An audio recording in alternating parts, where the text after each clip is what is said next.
뼈의 모양은 스펀지처럼 변하는데 뼈 상태 자체는 딱딱한 분필처럼 변한다고 생각하시면 되세요. 통계적으로는 활동이 줄어들면서 폐렴이나 다른 기타 내과적 합병증에 의해서 1년 내 사망률이 50% 정도로 저희가 보고 있습니다.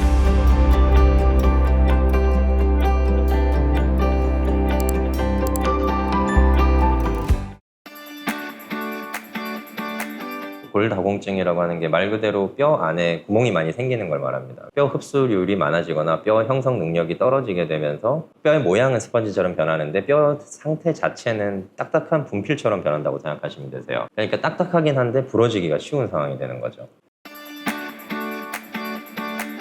그러다 보면은 이게 뼈가 골절되기가 쉽고 게다가 조절이 안 되기 때문에 한 부위에서만 나타나는 게 아니라 여러 부위에서도 골절이 생길 수가 있고 걷다가 부러지시는 경우도 계시고요. 그냥 침대에서 일어나다가 허리뼈가 내려앉는 경우들도 있고 그렇습니다. 아주 사소한 일상생활에서의 충격에도 골절되는 경우들이 굉장히 많기 때문에 특히나 이 대퇴골 같은 부분이 잘 골절이 되거든요. 예를 들어 허리뼈가 부러진다거나 대퇴골이 골절되는 경우엔 골절되면 수술을 반드시 받으셔야 되는데 그런 여러 가지 건강상 이유로 수술을 못 받으신다 그러면 누워 지내셔야 되고 고령이실 가능성이 많기 때문에 활동이 줄어들면서 폐렴이나 다른 기타 내과적 합병증에 의해서 1년 내 사망률이 50% 정도로 저희가 보고 있습니다.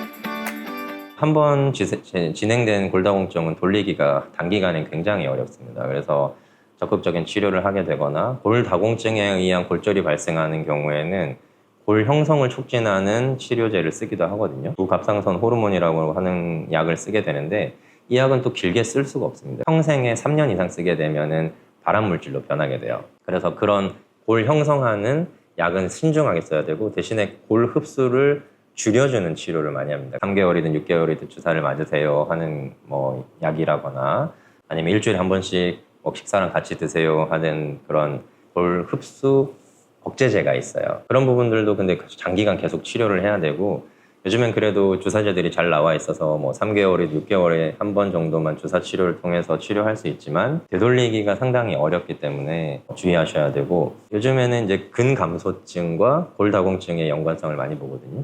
근육들도 역시나 비타민 D의 작용을 받기 때문에 근력이 약해지는 경우에도 골다공증이 잘 올 수 있고 같은 원인으로 인해서 골다공증하고 근감소증이 같이 오는 경우가 많습니다. 만약에 그런 경우에 골절이 돼버리면 굉장히 회복하기가 어려워지겠죠. 그래서 갱년기가 지나시고 호르몬의 변화가 오기 시작하면 반드시 체크하시고 골다공증이 발생하지 않도록 유의를 해주시고 생겼다고 하면 별다른 증상이 없더라도 적극적으로 치료를 해주셔야 됩니다.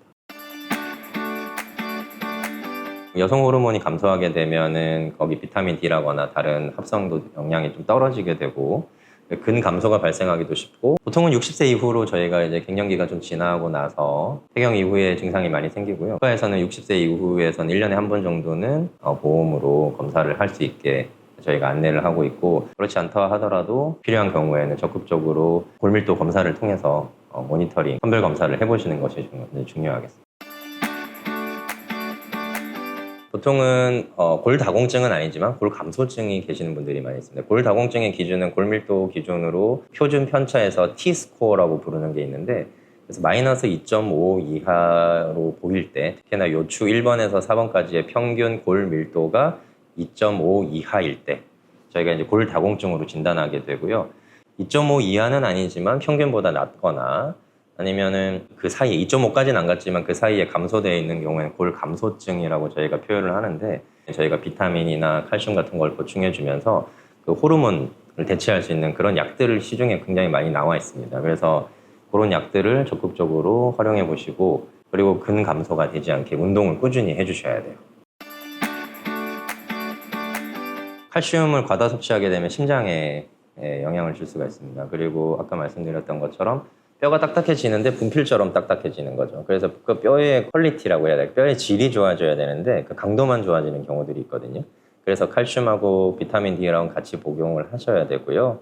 그리고 필요하다면 호르몬 제제를 같이 사용하면서 뼈를 좀 단단하게 건강하게 강하게 만들어주는 치료들이 필요합니다.